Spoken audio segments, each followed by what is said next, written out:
Hello, नमस्कार। स्वागत है आप सबका आज 5 दिसंबर 2020 की शाम। और उम्मीद करते हैं आप सब स्वस्थ हैं, सुरक्षित हैं, आपके परिवार के लोग भी स्वच्छ हैं, स्वस्थ हैं, स्वच्छ भी हैं और सुरक्षित हैं। नितेश कुमार कुशवाहा जी, स्वागत है आपका। आज ये जो हम टॉपिक बात करने वाले हैं, बहुत सारे लोगों को देखता हूँ कि एक परेशानी, एक चिंता लेकर जीवन जीते हैं। और ये चिंता ये रहती है कि हमारे परिवार में कैंसर हुआ 3 लोगों को, हमारी परिवार में 4 लोग डायबिटिक हैं, हमारे परिवार में सबको हाइपरटेंशन होती है। तो एक 30-35 की उम्र आते आते तैयारी करना चाहिए कि अभी मुझे इन सब में से एक तो शुगर आएगी पहले, फिर हो सकता है डायबिटीज, प्री डायबिटिक हूँ या फिर डायबिटिक हो जाऊं। ये भी हो सकता है कि हाइपरटेंशन आए, कैंसर में, मतलब mentally you start preparing for it. तो ये सवाल मैं अक्सर खुद से भी पूछता रहता हूँ कि ये सब होना जरूरी है क्या। और मेरी इसी खोज ने मुझे, प्रणाम पापा, स्वागत है आपका, इसी खोज ने मुझे मिलाया एक बड़े ही प्यारे इंसान से, कमाल के हैं। उनका नाम है डॉक्टर ब्रूस लिप्टन साहब। अब ये ब्रूस लिप्टन साहब जो हैं, ये स्टेम सेल बायोलॉजिस्ट हैं, यूएसए में। एक बहुत ही super duper selling, best selling book के ऑथर हैं। उस किताब का नाम था द बायोलॉजी ऑफ बिलीफ। आप में से कई लोगों ने शायद पढ़ी भी होगी, जिसमें उन्होंने मोटा मोटा ये बताने की कोशिश की कि बहुत सारी जो बीमारियां हैं ये हमारी सोच का नतीजा है। और इसके ऊपर हम और बात करेंगे। उन्होंने बहुत सारे रिसर्च टॉपिक्स निकाले हैं। वो एसोसिएट प्रोफेसर ऑफ एनाटॉमी भी रहे हैं school of medicine, university of Wisconsin में। बाकी बहुत सारी चीजों पे लेक्चर्स देते रहते हैं, दुनिया भर में घूमते रहते हैं। एक खास सब्जेक्ट है एपिजेनेटिक्स, जिसके बारे में आज बात करने वाले हैं। उनको एपिजेनेटिक्स का एक्सपर्ट माना जाता है। क्यों? आज की बातचीत में और थोड़ी जानकारी निकालेंगे उसके बारे में। तो आज हम बेसिकली बात करने वाले हैं कि एपिजेनेटिक्स होती क्या है। दूसरी चीज, जेनेटिक डिटर्मिनिज्म क्या होता है कि और ये कैसे काम करता है। अब दूसरा कि हम किस तरह से अपनी बिलीफ, अपनी सोच को बदलकर हम एक्चुअली अपने जेनेटिक्स को चेंज कर सकते हैं। Is it possible? That will try and see today based on the learnings from doctor Bruce Lipton. इसमें जो नर्वस सिस्टम है, जो हमारी ज्ञानेंद्रियां हैं, हमारी जो सोच है, हमारा जो दिमाग है, उसका क्या रोल होता है, ये भी हम देखेंगे। विकास जी, स्वागत है आपका।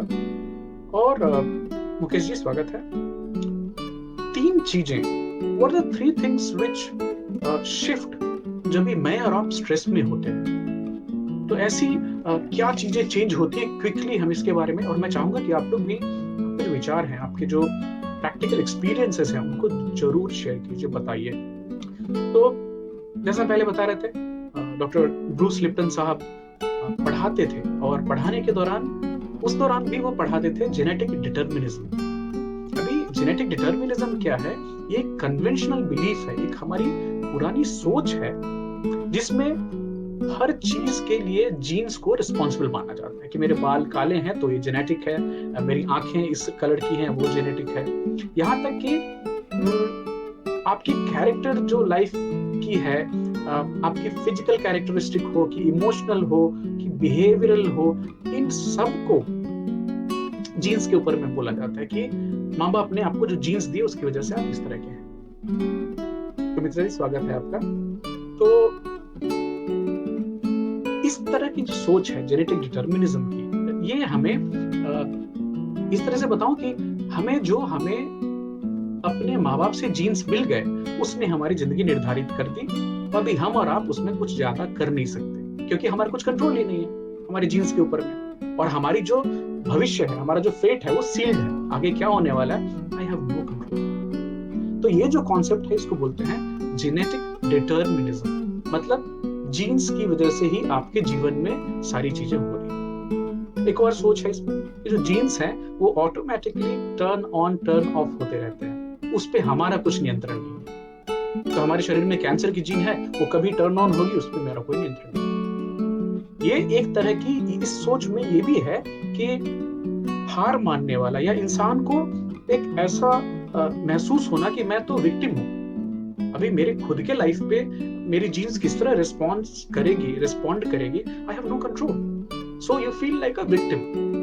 एक अपराध बोध है। और भगवान न करे अगर परिवार में कैंसर, डायबिटीज, हाइपरटेंशन के एग्जांपल्स हो चुके हैं, तो ये तो प्रभावी सोच रहती है, दिमाग में हमेशा चलती रहती है, हमेशा नहीं, मतलब बीच बीच में रिमाइंडर्स आते रहते हैं कि ये आपको भी हो सकता है, और आप उसका इंतजार करते रहते हैं। अब यहाँ पे आती है एक नई साइंस जिसको हम बोलते हैं एपिजेनेटिक्स। अब डॉक्टर ब्रूस लिप्टन साहब ने एपिजेनेटिक्स पे बहुत सारा काम किया, और उनका बोलना है कि जो जीन डिटर्मिनिज्म है ये शायद सच नहीं है। और यही बात जो है मुझे बहुत बहुत एक्साइटिंग लगती है कि मानव का जो भविष्य है, जो आपकी जो जिंदगी होने वाली, वो सील्ड नहीं है, उसमें चेंज करने का और उसको बेहतर बनाने का चांस आपके पास है। खाली ये सोच ही मुझे बहुत एक्साइटिंग है। तो जिनके परिवार में भी डायबिटीज, हाइपरटेंशन या कैंसर जैसी बीमारियां चली हैं,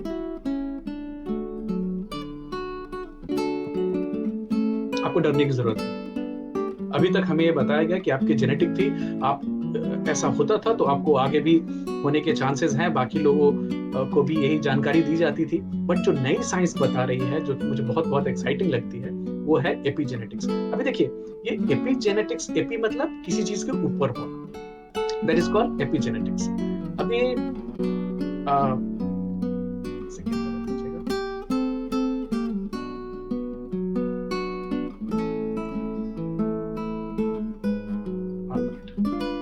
जैसे हमारे स्किन में हम बोलते हैं एपिडर्मिस। अभी एपिडर्मिस क्या है?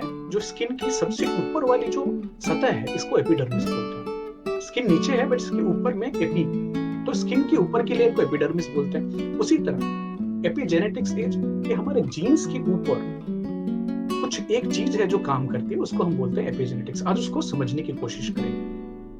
तो हमारी सोच कहाँ चेंज हो रही है? डॉक्टर ब्रूस लिप्टन की बातचीत के हिसाब से, from genetic control of your life, आपकी बीमारियां, आप कैसे दिखेंगे, क्या होगा, टू एपिजेनेटिक कंट्रोल, कि आपके जीन्स ही आपको पूरी तरह से कंट्रोल ना कर रहे हैं, आपका भी कुछ नियंत्रण है इसलिए। और एक बड़ी शानदार चीज कि आपकी जो सोच है, आपका जो दिमाग है, वो आपके जीन्स को कंट्रोल करता है।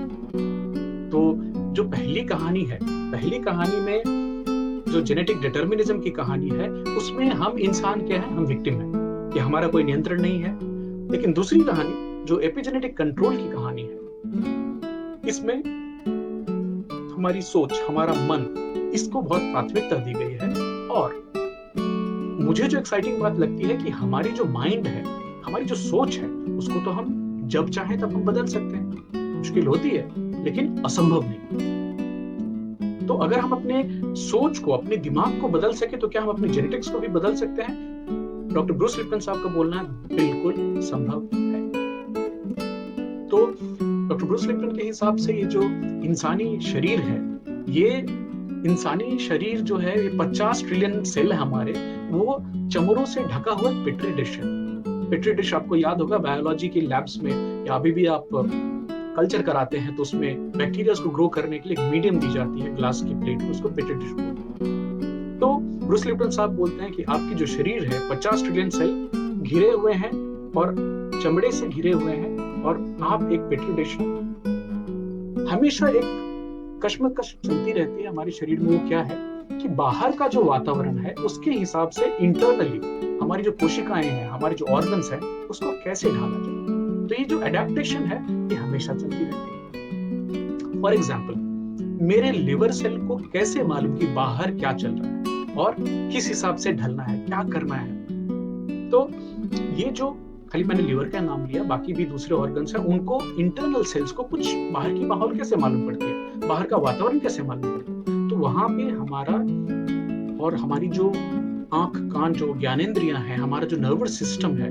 हमारी जो सोचने की जो क्षमता है, ये एक इंटरफेस का काम करती है। ये बीच में एक दुभाषी का काम करती है। जो बाहर की दुनिया है वो कैसी शरीर को अंदर समझ में आए, ये इंटरप्रिटेशन का काम है नर्वस सिस्टम का। तो नर्वस सिस्टम क्या करती है, बाहर की इन्वायरमेंट को रीड करना और उसके अकॉर्डिंग हमारी जो जेनेटिक्स है उसको एडजस्ट करते रहना, कंटिन्यूअस चलती रहती है। अब जैसे मैंने पहले बोला कि हमारी सेल तो बाहर की दुनिया को पढ़ नहीं पाते हैं, तो they completely depend on the interpretation which is done by our nervous system of the environment outside. अब इसमें ध्यान की बात है और बड़ी मजे की भी बात है कि अगर जेनेटिक्स की बात हो रही थी तो दो भाई, एक ही फैमिली में रहने वाले दो भाई, एक जैसा खाने वाले, एक तरह की जीन्स, एक तरह का डीएनए लेके आए हैं, लेकिन उनमें एक ही इन्वायरमेंट में दो अलग अलग रिस्पॉन्सेज हो सकते हैं। एक बिल्कुल ही रिलेटिवली स्वस्थ जिंदगी बिता करके अपने आप को आगे बढ़ा सकते हैं, एक लगातार बीमार भी रह सकते हैं। तो यहाँ पे जो चीज ध्यान देने की है, ये एक ही इन्वायरमेंट को, एक ही वातावरण को दोनों लोगों ने किस तरह से इंटरप्रेट किया, and accordingly they will see the result in their life. This is what epigenetics is, this is what the biology of belief is. कि आपकी जो सोच है, जैसे माताजी, पिताजी, दादा, दादी अगर सब डायबिटिक हो गए हैं तो बच्चे को भी बचपन से डायबिटीज की सारी दवाइयां मालूम होती है, क्या क्या प्रिकॉशन मालूम होते हैं। 30-35 होते होते शुगर चेक करना चालू हो जाता है, HbA1c, और साथ में जो कल्चर है, जो दुनिया है, सब लोग बताते हैं हाँ तू चेक करता रहे, तू चेक करता रहे। ओ सो मेंटली बिलीफ ये है कि मुझे तो होना ही है, बचने के चांसेस कुछ है ही नहीं। और ये विक्टिम वाली सोच है कि मेरा नियंत्रण, मैं चाहे जो कर लूं वो तो होना, तो आदमी छोड़ भी देता है। तो जो इंटरप्रिटेशन है एक ही माहौल की, एक ही चीज की, जो अलग अलग दो लोग अलग तरह से देख पाते हैं, ये है कि हमारा दिमाग बाहर की जो चित्र है वो कैसा बना करके हमको देखता है। तो अल्टीमेटली डॉक्टर ब्रूस लिप्टन साहब बोलते हैं कि हमारी जो जीवन है वो हमारी सोच से कंट्रोल होती है। और ये जो परसेप्शन है, परसेप्शन को हिंदी में क्या बोलते हैं, अनुभूति, अनुभव होना। Perception of the mind controls the internal chemistry. तो हमारा जो दिमाग जिस तरह से बाहर के वातावरण को महसूस करता है, जिस तरह से उसको परसीव करता है, परसेप्शन, परसीविंग, उसके हिसाब से हमारे शरीर के अंदर की केमिस्ट्री चेंज होती है। अब केमिस्ट्री इतनी चेंज होती है जल्दी, आपको एग्जांपल देना चाहूंगा। अगर आपको किसी चीज पे तीव्र गुस्सा आए, सडन गुस्सा आए, तो इमीडिएटली आपकी 1 सेकंड के अंदर में, उससे भी शायद कम है, सांसें तेज हो जाएंगी, दिल की धड़कन बढ़ जाएगी, आपके हाथ पैर दोनों एकदम फड़फड़ाने लगते हैं। ये सारी केमिस्ट्री चेंज किसने की? आपके दिमाग ने, जो सुपर केमिस्ट है यहाँ पे बैठा हुआ, उसने चेंज की। इतनी क्विकली हमारे शरीर के अंदर की केमिस्ट्री चेंज होती है। और ये केमिस्ट्री चेंज कौन करता है? हमारा जो सुपर ब्रेन है। और उस पे आपका नियंत्रण, मेरा नियंत्रण रिफ्लेक्स एक्शन में काम होता है, झटके में काम होता है। तो आपकी जो कॉन्शियस ब्रेन है उसका नियंत्रण बहुत कमी है इसमें। तो एक और चीज, अगर परसेप्शन, जो हमारी अनुभूति है, वो हमारी लाइफ को कंट्रोल करती है, वो हमारे जीन्स को कंट्रोल करती है, तो अब सवाल ये उठता है कि क्या हमारे सारे परसेप्शन सही हैं? क्या हमारी सारी जो अनुभूतियां होती हैं वो क्या सबके सब सही हैं? और इसका जवाब तो सीधा सीधा मैं बोल सकता हूँ नहीं, क्योंकि एक सिचुएशन को जो मैं देखूं उसी तरह से मेरी वाइफ शायद नहीं देखती। तो ये सबकी लाइफ अपनी सही होती है, सबकी अपनी सोच सही होती है उसमें। तो हमारे सेल को, हमारी कोशिकाओं को, उनको क्या पता होता है क्या कि ये जो परसेप्शन सही है कि गलत? ना, उनको तो जो केमिस्ट्री, जो सिग्नल ब्रेन से मिल गई, वो उसके ऊपर काम करते रहते। वो केवल जो परसेप्शन है, जो कॉग्निशन बोले इसको, आप फीलिंग बोले, रियलाइजेशन बोले, उसके ऊपर काम करते हैं। फॉर एग्जाम्पल, आप अंधेरे में चले जा रहे हैं रास्ते में और आपको सांप दिखा और सामने जो दूसरा चल रहा है उसको रस्सी दिखी। तो जिसको रस्सी दिखी उसके रिस्पॉन्स क्या है? कोई डर नहीं, रस्सी है। और जिसको रस्सी में सांप दिख गया, वो कितनी जल्दी से कूदेगा और भागेगा, वो रिफ्लेक्स एक्शन इमीडिएटली आ जाती है, किक ऑफ हो जाती है। तो अकॉर्डिंग टू द परसेप्शन आपकी बॉडी रिएक्ट करती है, और यही साइंस है एपिजेनेटिक्स। दूसरी बात, परसेप्शन जो है, हमारी जो सोच है, हमारी जो अनुभूति है, जब वो हमारा बिलीफ बनने लगती है, हमारी मान्यता बनने लगती है, जिसके ऊपर में हम अपनी जिंदगी को, जैसे एक मोटा मोटा हमने बता दिया कि अगर परिवार में सब लोगों को पहले से डायबिटीज है तो मुझे भी डायबिटीज हो जाएगी, ये एक मान्यता आपने बना ली, तो आपके डायबिटिक होने के चांसेस बहुत बहुत बहुत बढ़। आज एक छोटा सा एग्जांपल देना चाहूंगा। आज बहुत बहुत अंतराल के बाद हम थोड़ी देर के लिए बाहर निकले थे, बिग बाजार गए और कुछ सामान खरीदनी थी, तो हम एक बैग देख रहे थे, सूटकेस देख रहे थे, तो जो ट्रॉली वाली सूटकेस आती है वो देख रहे थे। अब उस ट्रॉली वाली सूटकेस में उन्होंने बताया कि ये लॉक बहुत स्ट्रांग है और सर इसमें एक्स्ट्रा 6 पाउचेस हैं बाहर की तरफ से, तो आप देखेंगे कि लॉक आप किस में लगा सकते हैं, जिसमें डबल चेन हो, तो आप जिप हो तो आप उसमें लॉक लगा सकते हैं। सिंगल जिप में आप कैसे लॉक लगाएंगे? तो मैंने उनको बोला देखिए भाई, जब आप एयर ट्रेवल कर रहे होते हैं तो आपके लिए इम्पोर्टेंट नहीं है कि आपके पास कितने खुले हुए पाउचेस हैं, क्योंकि आप उसमें कुछ रखना ही नहीं चाहेंगे। आपकी और मेरी जो अनुभव है कि आप अनलॉक्ड बैग में कोई चीज रखें तो शायद आपको डेस्टिनेशन पे उसके मिलने के चांसेस बहुत ही कम हो जाएंगे। कई बार हो चुका है। तो जब भी नई नई फ्लाइंग शुरू की थी मैंने, तो मेरी बैग जो थी ना वो थोड़ी टिप टॉप कंडीशन में नहीं थी। तो एक हमारे बहुत सीनियर हैं, जम्मू सारिया जी हैं, तो उन्होंने बातचीत करते करते बताया कि अमित भाई, आपकी जो बैग है ना उसका ताला बहुत मजबूत होना चाहिए। तो मैंने बोला सर, मैं फक्कर आदमी, तो मेरे बैग से कोई क्या चुरा लेगा? तो मैंने बोला ना ना ना, ये आपकी बैग से क्या चुरा लेगा इसकी बात नहीं, आपके बैग में कोई क्या डाल देगा इसकी बात। मैंने बोला समझा नहीं।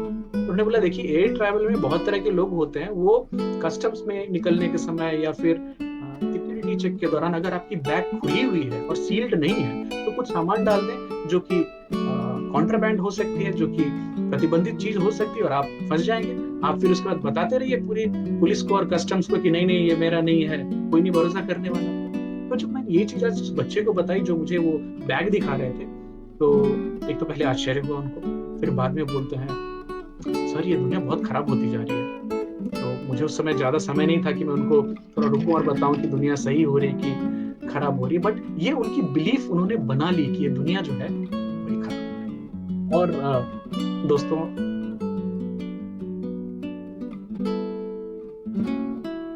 इसी बिलीफ के ऊपर ही बहुत सारी चीजें आपकी जिंदगी में हो जाएंगी, बिकॉज डॉक्टर ब्रूस लिप्टन साहब का बोलना है कि परसेप्शन इज बिलीफ। आप जो बार बार देख रहे हैं, तो जहां तक सारे के सारे परसेप्शन सही ना हो, लेकिन ये हमारे सेल को पता ही नहीं, तो हमारा सेल चलता रहता है। तो हमने बात की जो बायोलॉजी ऑफ बिलीफ, उसका ख्याल रखिए। अगर आप अपनी बिलीफ को चेंज करें तो आप अपनी जेनेटिक एक्टिविटी को चेंज कर सकते हैं। ब्रूस लिप्टन साहब बड़े ही कॉन्फिडेंस के साथ बताते हैं कि केवल 1% बीमारी, only 1% of diseases of humanity is directly related to genetics. मैं वापस रिपीट करूंगा, केवल 1% बीमारियां हैं जो कि पूरी की पूरी जेनेटिक कंट्रोल के ऊपर में है। बाकी उनका बोलना है कि more than 90% of diseases, more than 90% of the diseases is caused by only one thing. ध्यान दीजिएगा इसको, और उस एक चीज का नाम है स्ट्रेस, तनाव। बट सुना हुआ तो सबका है कि स्ट्रेस नहीं लेना चाहिए, बट क्या रिलेशन है? क्या कुछ इसको हम एक साधारण भाषा में समझ सकते हैं क्या कि तनाव से बीमारी कैसी होती है? तनाव से टेंशन हो रही है तो समझ में आ गया, मैं टेंशन में हूँ, मैं गुस्से में हूँ, तनाव में हूँ, लेकिन उससे बीमारियां कैसी हो रही है? तो ब्रूस लिप्टन साहब ने बड़ी ही साधारण भाषा में इसको समझाया, जो मुझे समझ में आ गया तो आप लोगों को भी समझ में आ जाए, क्योंकि मुझे चीजें बड़ी सिंपल, छोटी छोटी, तोड़ी हुई और साधारण भाषा में समझ में आती है। तो उनका बोलना है कि आज के समय में आपने किसी चीज में जो अपना लक्ष्य निर्धारित कर लिया, जो डेस्टिनेशन आपने सोची, आपके उस डेस्टिनेशन तक पहुंचने में चाहे जो चीज आए और आपको रुकावट डाले, वो आपको स्ट्रेस कॉज कर सकती है। फॉर एग्जाम्पल, यहाँ पे हम डेस्टिनेशन में हम ट्रैवल की बात कर रहे, तो अगर आपने निर्धारित किया कि मुझे इतने से इतने बजे तक एयरपोर्ट पहुंच जाना है और फ्लाइट लेनी है, संजय पांडे जी स्वागत है आपका, इतने बजे पहुंच जाना है, फ्लाइट लेनी है, और आप रास्ते में अगर ट्रैफिक में अटक गए तो ट्रैफिक स्ट्रेस हो गई। टोल पे अगर ज्यादा देर तक भीड़ लग गई कि बहुत सारे लोग हैं आपसे पहले, और जो वाजिब है, जो पहले से हैं, तो पहले टिकट उनको भी, लेकिन पीछे आपको स्ट्रेस हो रही है। उसी तरह आपने कुछ किसी को समय दे दिया कि मैं इतने बजे मिलने वाला हूँ, और अगर आप उस एज ग्रुप में है जहाँ पे लड़का लड़की एक दूसरे को मिलते हैं तो और अगर टाइम पे नहीं पहुंच पाए तो और भी ज्यादा स्ट्रेस हो जाती है। किसी चीज का आपने टारगेट लेके रखा है कि मुझे ये खरीदना है, ये बनाना है, ये घर बना लेना है, या ये वो कर लेना है, और वो समय के हिसाब से अगर आपको ना मिल रहा तो भी आपको स्ट्रेस दे सकता है। आपके बच्चे आपको स्ट्रेस दे सकते हैं कि वो आपके उम्मीद के हिसाब से बड़े नहीं हो पा रहे हैं। कुछ लोगों को अपने पेरेंट्स की वजह से स्ट्रेस हो सकता है, कुछ लोगों को पॉलिटिक्स पे स्ट्रेस हो सकता है। पॉलिटिक्स पे बहुत ज्यादा लोगों को स्ट्रेस होती है कि उनके हिसाब की पॉलिटिक्स क्यों नहीं चल रही है, उनकी ही पार्टी सब कुछ में आगे क्यों नहीं हो, या खाली उनकी ही विचारधारा सब जगह चलनी चाहिए, बाकी सारी विचारधाराएं वो गलत है, वो नहीं होना चाहिए। कुछ लोग क्राइम को लेकर स्ट्रेसफुल रहते हैं, और उनको अगर आप बताने जाएं कि वर्ल्ड ओवर केवल 2% या उससे भी कम लोग हैं जो कि क्राइम में शामिल होते हैं, बट बाकी 98% लोग उसकी बात कर करके अपना स्ट्रेस बढ़ाते हैं। कुछ लोग को वायलेंस से स्ट्रेस होती है, चाहे भले वो 2000 किलोमीटर दूर हो कि 20,000 किलोमीटर दूर हो। तो अभी जो पूरी दुनिया है ये एक ग्लोबल विलेज हो गई है। पहले एक कोई किताब पढ़ रहा था, हाँ, फुलसुंगी किताब आई है, ये एक भोजपुरी उपन्यास है, उसकी अंग्रेजी अनुवाद है, तो वो पढ़ रहा था। उसमें महेंद्र मिश्र जी की और हलिवंत राय जी की बड़ी इंटरेस्टिंग कहानी है, और धेलाबाई एक तवाइफ है, उनकी कहानी है बड़ी अच्छी। मुझे पुराने वो फनीश्वरनाथ रेणु टाइप की वाइब्स आई और बड़ा मजा आ रहा है उसको पढ़ने में। तो उसमें बताया गया है कि अंग्रेजों के समय में जो लोग अपना गांव छोड़ करके बाहर काम करने चले जाते थे, तो उनको महीने 1.5 महीने बाद पता चलता कि फलाने बाबू गुजर गए या वहां पे ऐसा हो गया, क्योंकि कम्युनिकेशन जो थी, संचार के जो साधन थे वो थोड़े स्लो थे। अभी पूरी दुनिया आपके मोबाइल में है, तो कहीं भी कोई चीज हो तो आपको स्ट्रेस कॉज कर सकती है। तो डॉक्टर ब्रूस लिप्टन साहब बोलते हैं कि 90% जो बीमारियां हैं वो आज के समय में स्ट्रेस से हो रही है। बट मुझे मोटा मोटा ये खाली मान लेने में कैसे होता है और क्यों होता है, इसकी जब तक जानकारी ना हो तब तक मन नहीं मानेगा।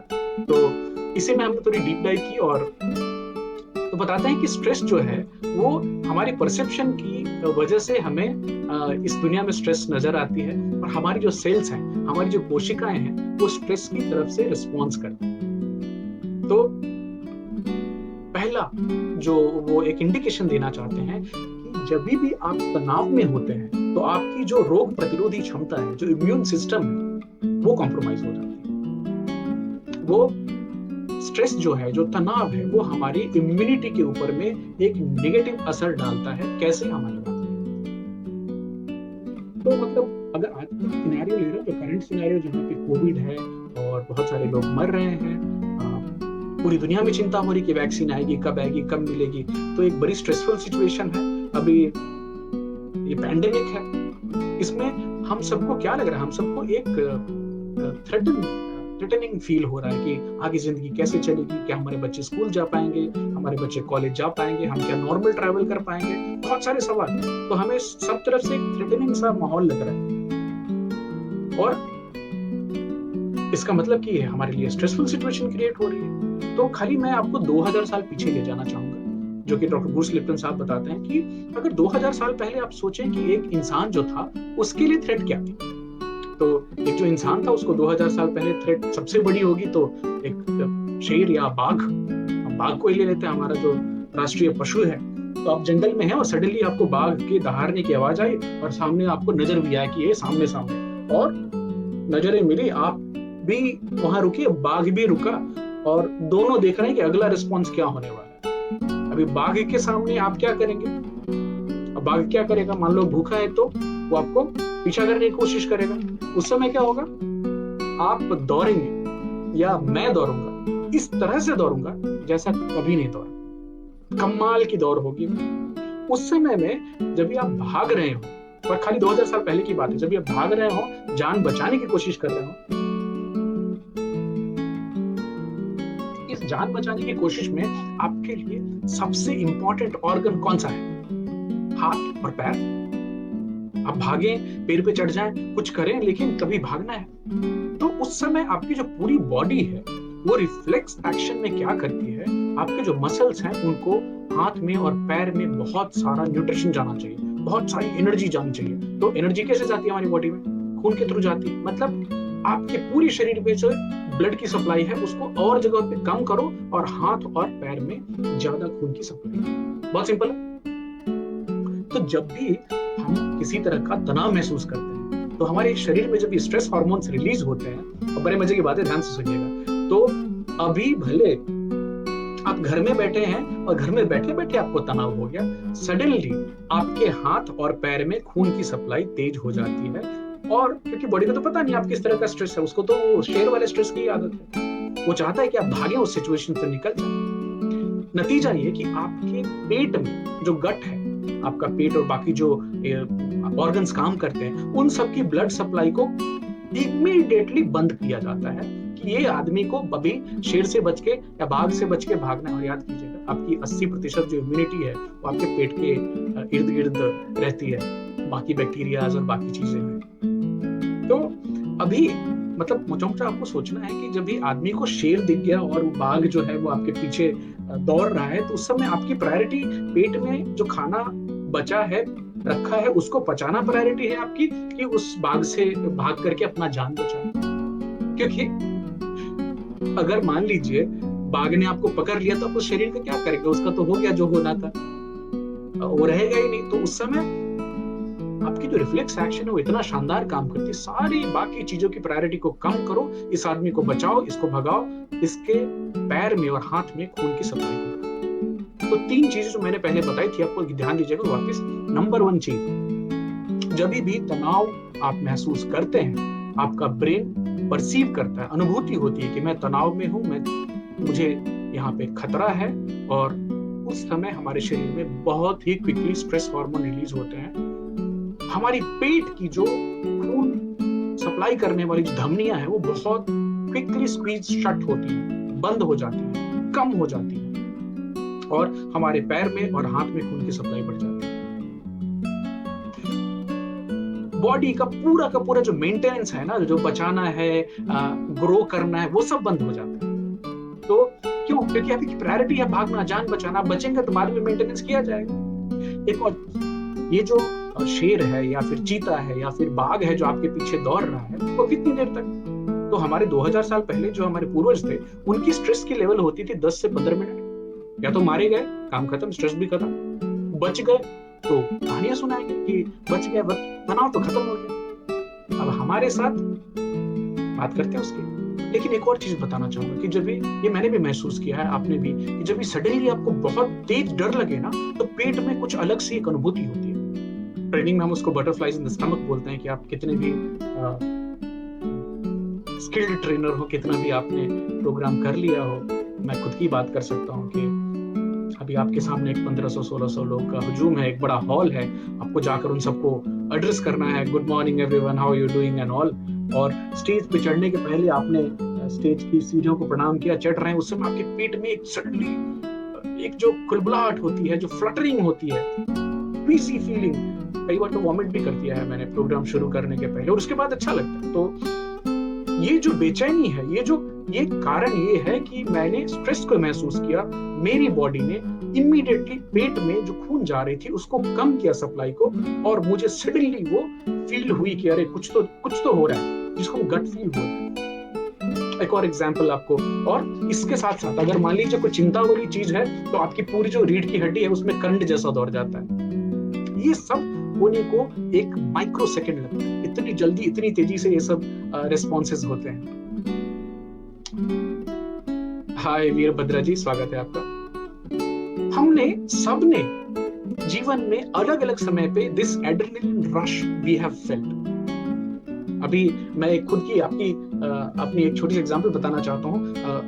बैंड्रा कोटला कॉम्प्लेक्स में मैं बड़ी मस्ती से रोड क्रॉस करता हुआ जा रहा हूँ, ब्लाइंड स्पॉट से सामने से रेड स्पोर्ट्स कार आती है, और मेरी जो गट फील बोलती है मुझे कि कम से कम 100 किलोमीटर की ज्यादा की स्पीड में है और ये सीधा मेरे तरफ ही आ रही है। और उस सिचुएशन में होता क्या है, आप क्या करेंगे? आपके 2 ही 3 रिस्पॉन्स हो सकते हैं। आप दौड़ के भागेंगे, आप फ्रीज हो जाएंगे। मैं ना एक माइक्रो सेकंड के लिए सडनली मेरे पेट में ऐसा लगा, कुछ ऐसी गुदगुदी सी हुई, एक अलग सी अनुभूति हुई, पूरे स्पाइन में करंट सा दौड़ा, और फिर लगा अमित तभी तो गया काम से। और ये जो सोच है, उसके बाद इतनी स्पीड में मैं भागा, वो मेरा निर्णय नहीं था, ये रिफ्लेक्स एक्शन ट्रिगर हुई। तो हम सब ने लाइफ में कभी न कभी ये एड्रेनलिन रश महसूस किया हुआ है, आपने भी किया होगा। तो ये पॉइंट नंबर 1 कि जब भी आपकी तनाव महसूस करते हैं तो आपके पेट में और जो मेंटेनेंस का काम है, आपकी जो डाइजेशन है, वो सब शट हो जाती है, वो रुक जाती है। दूसरा, हमारी जो इम्यून सिस्टम है, रोग प्रतिरोधी क्षमता है, ये बहुत बहुत एनर्जी इस्तेमाल करती है, बहुत ज्यादा एनर्जी इस्तेमाल करती है। फॉर एग्जाम्पल, अगर आपको एक बुखार हो जाए, बैक्टीरियल इन्फेक्शन हो जाए, आप बेड से एक दिन के अंदर उठने की ताकत नहीं रहती। क्यों? ये सारी ताकत आपकी बॉडी इम्यून सिस्टम को दे रही है, वो आपके मसल्स को ताकत दे ही नहीं रही।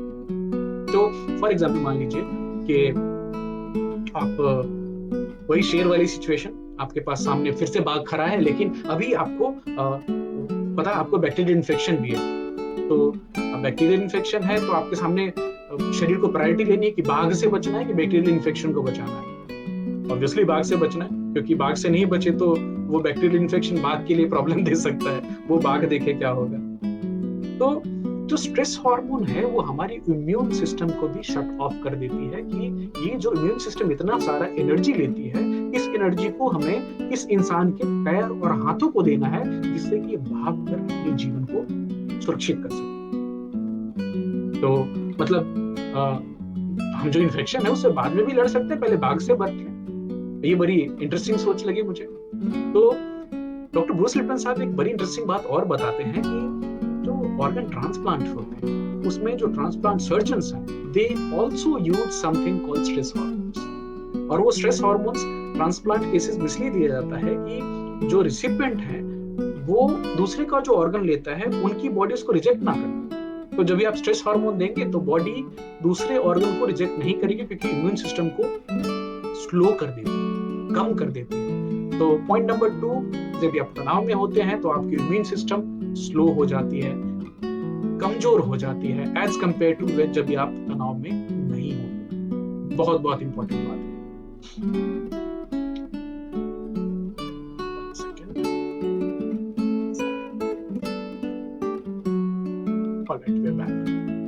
तो अभी ये हो गई पॉइंट नंबर 2। तो स्ट्रेस हार्मोन ट्रांसप्लांट सर्जरी के दौरान दी जाती है, जिससे कि बॉडी अपनी नई जो ऑर्गन है जो बाहर से आई है, जिसको वो फॉरेन समझती है, उसको रिजेक्ट ना करे। पॉइंट नंबर 3 बहुत बहुत इंपॉर्टेंट क्रिटिकल पॉइंट है और इंटरेस्टिंग पॉइंट भी है।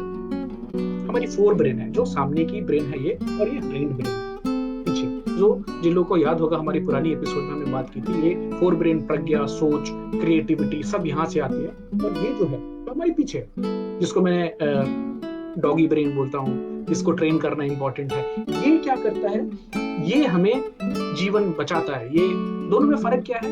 ये क्रिएटिव है, ये कंपैशन, प्यार, ममता, दया, ये सब यहाँ से सोचते हैं। यहाँ से जीवन जीना जो ऑटोमेटिक होता है ना कि आपको हाथ लग गया तो हट जाना, ये सब रिफ्लेक्स एक्शन, ये सब यहाँ से होता है।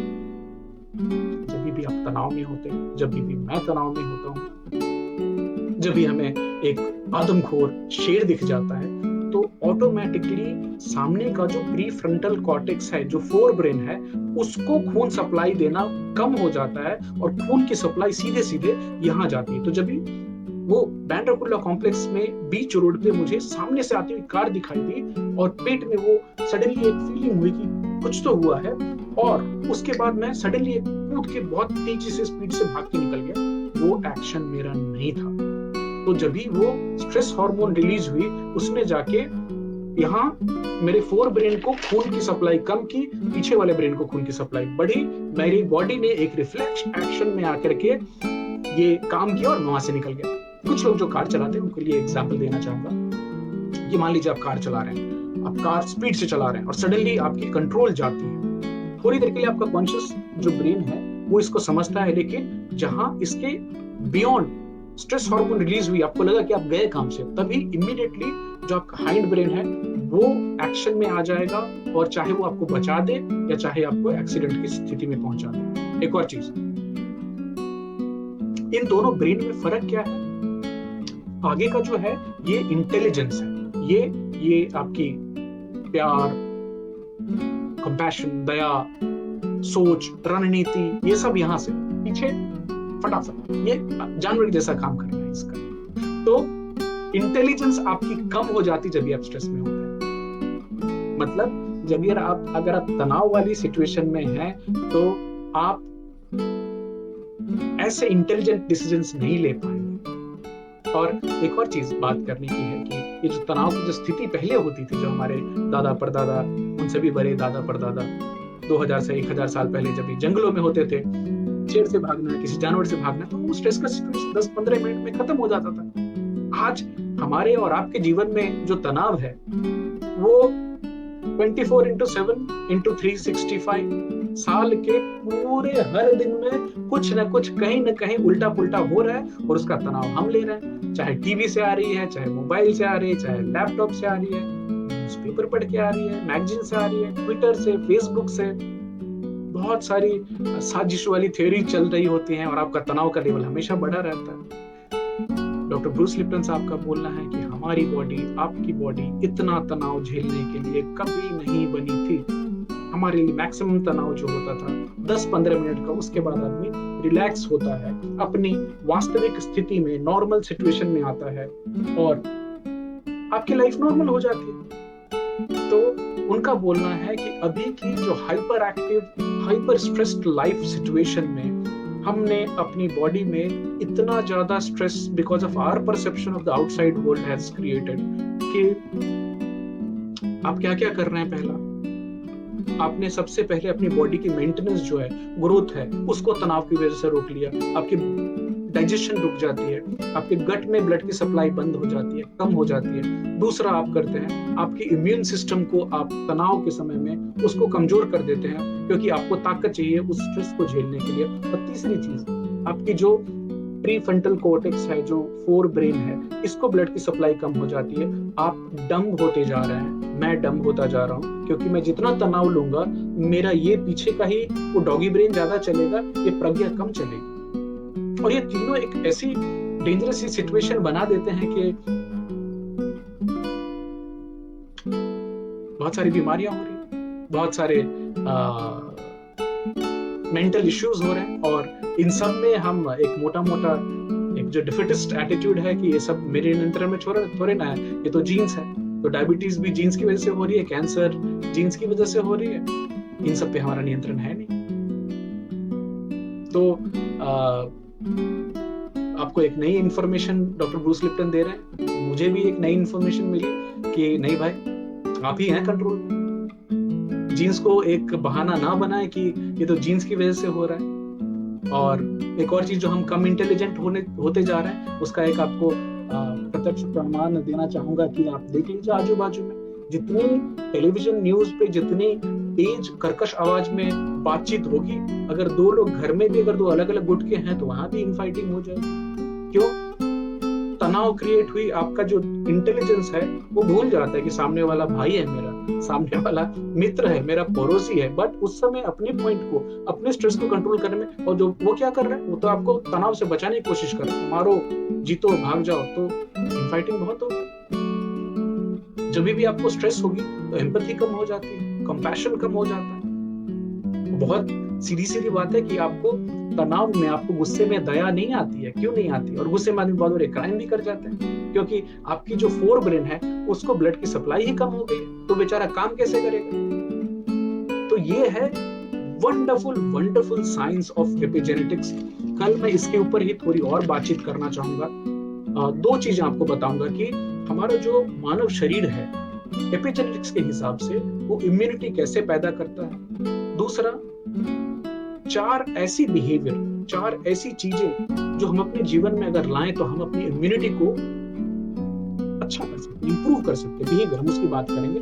और दो डेली विटामिन जो कि डॉक्टर ब्रूस लिप्टन साहब बताते हैं। तो हम इन तीन चीजों के बारे में कल बात करेंगे। और साथ में आपको एक और, आपको याद होगा हमारे पिछले एक एपिसोड में हम डॉक्टर जेसन फंक की बात कर रहे थे, दैट उन्होंने हाइपर इंसुलिनिमिया की बात की और कैंसर कैसे होता है उसकी बात की, द कैंसर कोड उनकी किताब आई है। तो शुगर का कैंसर से जो रिलेशन है उसके बारे में थोड़ी और बातचीत करना चाहूंगा, क्योंकि मैंने उनकी किताब को थोड़ा और डिटेल में पढ़ा और कुछ आर्टिकल्स हाथ लगे। साथ के साथ आप सबको ये भी बताना चाहूंगा कि अभी का जो समय है उसमें बहुत ज्यादा आप स्ट्रेस, और मैं अपना स्ट्रेस बढ़ाते हैं हम जितनी ज्यादा बाहर से इंफॉर्मेशन ले रहे हैं। तो किस क्वालिटी की इंफॉर्मेशन हमारे आपके दिमाग में जा रही है, उसके हिसाब से हमारी स्ट्रेस के लेवल निर्धारित होती है। तो अपना ट्रिगर भी समझें, अपने जो न्यूज सोर्सेस हैं, आपके जो इंटरेस्ट की चीजें हैं, उस पर ध्यान लगाएं। और बाकी हम कल मिलते हैं, वापस बात करेंगे कि हमारी शरीर इम्यूनिटी कैसे बनाती है according to doctor Bruce Lipton and epigenetics. 4 behaviour जो पालन करके हम अपनी इम्यूनिटी को प्रोटेक्ट कर सकें, और 2 ऐसे विटामिन सप्लीमेंट जो कि डॉक्टर ब्रूस लिप्टन रिकमेंड करते हैं। बहुत बहुत शुक्रिया आपका। बीच में जो डिस्टर्बेंस आई उसके लिए क्षमा चाहेंगे, और चले गए थे। कल मिलते हैं इसके एक डिटेल्ड डीप डाइव में। तो कुछ सवाल हो आपके, कुछ सुझाव हो तो जरूर लिखिए। वापस रिपीट करना चाहेंगे, आप जो ये अगर YouTube पे देखते हैं या Facebook पे देखते हैं, उसके अलावा आप इसको एक पॉडकास्ट की तरह से भी सुन सकते हैं। Spotify पे, गाना पे, और गूगल पॉडकास्ट पे, एप्पल पॉडकास्ट पे, जियो सावन पे। और आप सुने खुद, और अगर आपको ये ज्ञानवर्धक लगती है, कुछ आपके लिए फायदेमंद है, तो अपने मित्र और परिवार के लोगों के साथ भी शेयर कीजिए। बहुत बहुत शुक्रिया आप सबका। कल मिलते हैं एक नई टॉपिक के साथ। Bye bye, take care.